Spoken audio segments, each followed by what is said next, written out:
ارزم به خدمتتون که سر بودن مرد هستش، از اون لحاظ که مرد یک جایگاه رهبری خاصی به دو بخشیده شده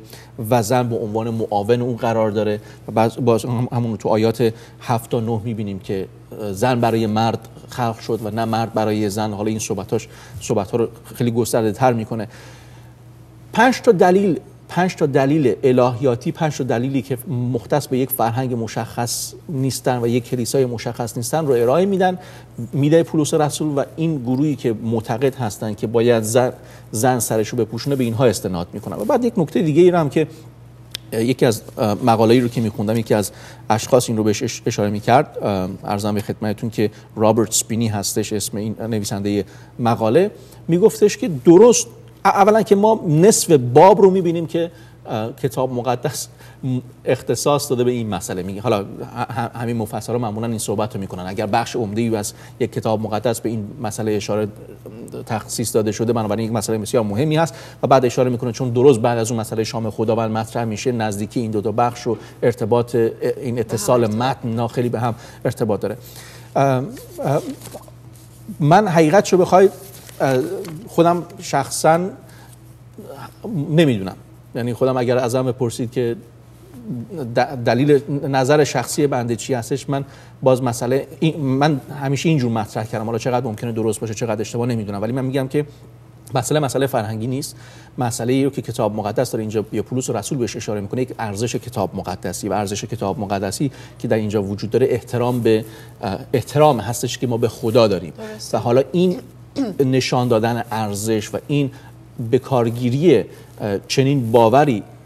باور کتاب مقدسی توی فرهنگ‌های مختلف روش‌ها و کاربردهای متفاوت داره. خب در اون زمان اگر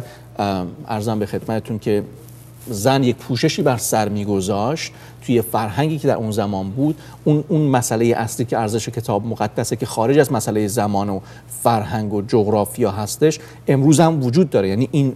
این مسئله و تعلیمی رو که پولس رسول بهش اشاره میکنه از بین نرفته، امروز هم این قابل اجرا هستش، ولی نحوه اجرای اون در زمان پولس رسول به این صورت بود که زن با پوشش سر به حضور خدا میرفت، ولی حالا در عهد تازه‌ای که وجود داره یعنی در زمان معاصری که هستش شاید توی فرهنگ‌های مختلف این کاربرد اون ارزش رو تایید نکنه. مثلا حالا توی آمریکا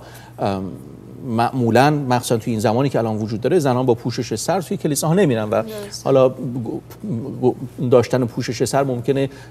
یک ارزش منفی در بعضی جاها باشه. شاید توی خاورمیانه درست برعکسه، نداشتن یعنی واقعا شاید توی خاورمیانه همون نحوه اجرایی که در زمان پولس رسول وجود داشت امروز هم صدق بکنه. اینه که من فکر کنم ارزش اساسی وجود داره ولی نحوه اجرا متفاوت شاید باشه. شاید اینجا شایستگی مطرحه که یک مسیحی حالا به نظر من اینجا حالا درسته خیلی رو زن یا مرد به صورت جدا تاکید کرده ولی حتی میشه اینو تفکیک نکرد. شایستگی یک مسیحی برای اینکه بخواد در حضور خداوند ظاهر بشه. درسته شما گفتین که در آمریکا اینجا روسری سرشون نمیکنن ولی فکر نمیکنم هیچ کس هم در کلیسا بخواد با لباسهای خیلی باز یا دامنای کوتاه بخواد به کلیسا بره و خیلی خوشحال باشه از این قضیه که داره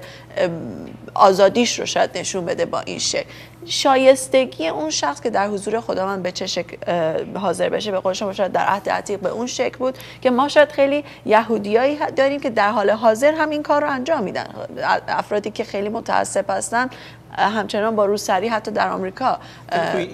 این به نظرم این یک از مسئله هستش که تا همین مقاله بهش اشاره میکنه، میگه که این عرضم به خدمتتون این یک فرهنگ و این یک روشی بوده، یک سنتی بوده که در عهد عتیق هم وجود داشته و پولس رسول داره یک جورایی اشاره میکنه به اون سنت عهد عتیقی که برای کلیسا ادامه اون قوم یهودی هستش که به مسیح موعود ادامه پیدا کرد